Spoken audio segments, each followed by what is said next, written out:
makikita niyo po sa ano, sa video na medyo nagmamadali na sila kasi sabi ko, "Nak, 10 minutes o 5 minutes nandiyan na si Kuya Jun niyo. Mag-ready na kayo, bababa na po kayo sa baba." Ayun, tas kaya nagmadali na po sila na lagi ko naman pong ginagawa sa kanila yung routine na yun. So, nakikita na rin ni kuya na ganun dapat gawin, 'pag uniform, lalagyan ng pulbo, lalagyan ng bimpo.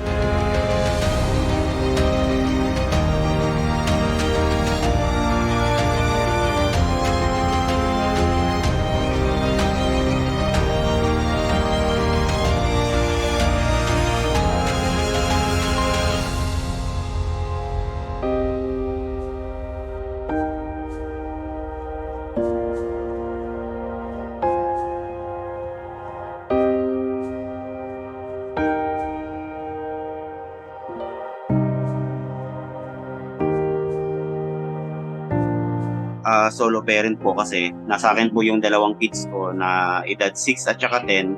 So, na-train ko na po sila sa mga gagawin kasi before po ako pumapasok, gumigising po ako ng maaga, nire-ready ko na po yung pagkain nila, then baon, tapos yung gagamitin po nila sa school.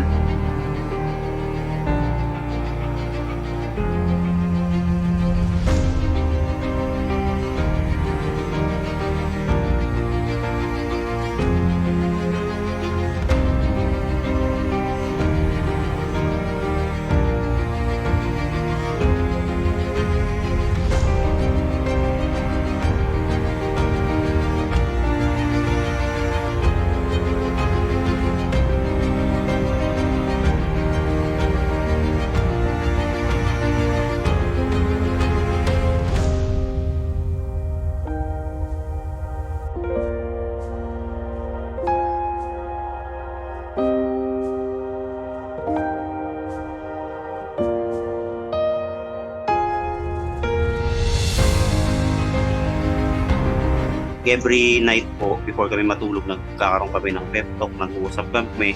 Sinasabihan ko sila, "Nak, kailangan ganito, ganyan kasi tatlo lang tayo. Wala namang ibang tutulong sa atin kundi tayo lang."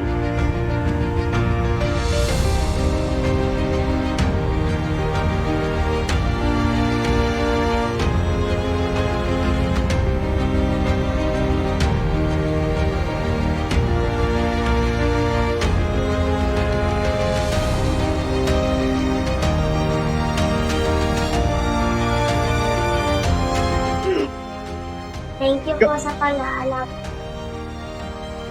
saka po sa pagmamahal ko sa amin.